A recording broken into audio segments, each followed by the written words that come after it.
talk about how the Avengers and the X-Men finally squashed the beef and got on the same page. Normally, these motherfuckers don't always get along. If you remember during the Avengers vs. X-Men series when the Phoenix was coming back and the Avengers wanted to handle it and Scott Summers says, "Who the fuck do you think I am to step to my door and get in my face? Talking about you gonna handle it. I got something you can handle." And we can't forget when Iron Man and Carol Danvers, Captain Marvel, were at the X-Men's door talking about the superhero registration during the Civil War. Emma Frost had to come out and be like, "Yo, what the fuck y'all? We out here burying kids. Sentinels attacking left and right overnight while y'all out here squabbling with each other. Where the fuck were y'all when we needed the help? Now you coming to our door asking for help. You keep coming to our door and asking for shit you ain't entitled to." Now years later, we saw a bit of a mending between the groups in Avengers, Eternals, and X-Men crossover, but that felt kind of forced and very action-like because, alright, the X-Men are beefing with the Eternals. The Avengers come to the X-Men's aid, but can only be there for a short while because they gotta go help out other disasters. And then when the chips are down and there's very few resurrections that can occur, instead of bringing back Scott Summers, Nightcrawler says, "Oh no, we need a different leader," and resurrects Captain America for the first human resurrection. Hey.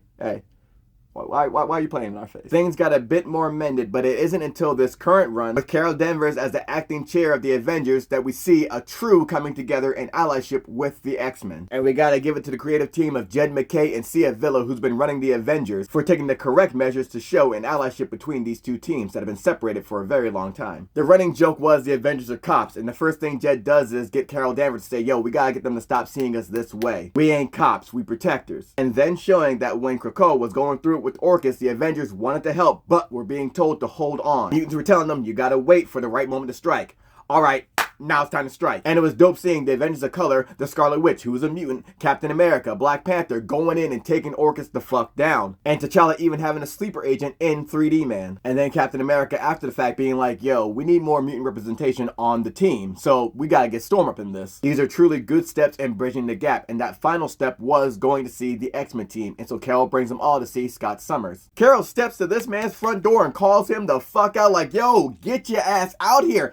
Whole Avenger squad ganged up. X-Men already outside, ganged up. Scott comes out like, "Who the fuck you think is hiding?" They getting in each other's face. And Carol lets him know, "Yo, you want to do this shit? We about to do this shit because we really good at baseball." And you see it's just the Avengers and X-Men hanging out, having a casual game of baseball against one another. And of course, they're using their powers. But even the people without powers can still hang. And this is how you show allyship and community. The Avengers just chilling with the X-Men. Now this happens in Avengers number 21 by Jed MacKay and Valerio Schiti. So you gotta read that to find out who won the baseball game. But afterwards, they're all eating together and talking amongst each other. And this is how you show folks coming together. Because let's not forget, Carol Danvers has been written way out of character many a time since Civil War II. She was going around just profiling heroes, which was crazy work. And then again in Contest of Champions when she was talking crazy to Cyclops. Like, hold on a minute. Kelly Sue DeConnick, David Lopez, and Emma Rios redefined Captain Marvel, and y'all did this with her? So it's nice to see her coming back to her roots now. And a lot of that stems from her being the chair on the Avengers. She's made so many important moves from the lineup to the Avengers to the allyship and making things right with the X-Men. And let's keep in mind, Carol Danvers has rocked with the X-Men for a number of years, so much so that Scott Summers is telling her, "Yeah, you've been like an honorary X-Men." And she's telling Scott, "Yo, I got fucking Doom to worry about. Kang's fucking back. You know how he gets. I can use the X-Men's help." Cyclops is telling her, "Yo, I got the US government coming down on me. Can I count on the Avengers?" And Carol tells him, "Yeah, X-Men and Avengers together as it should be." And Scott's like, "Alright,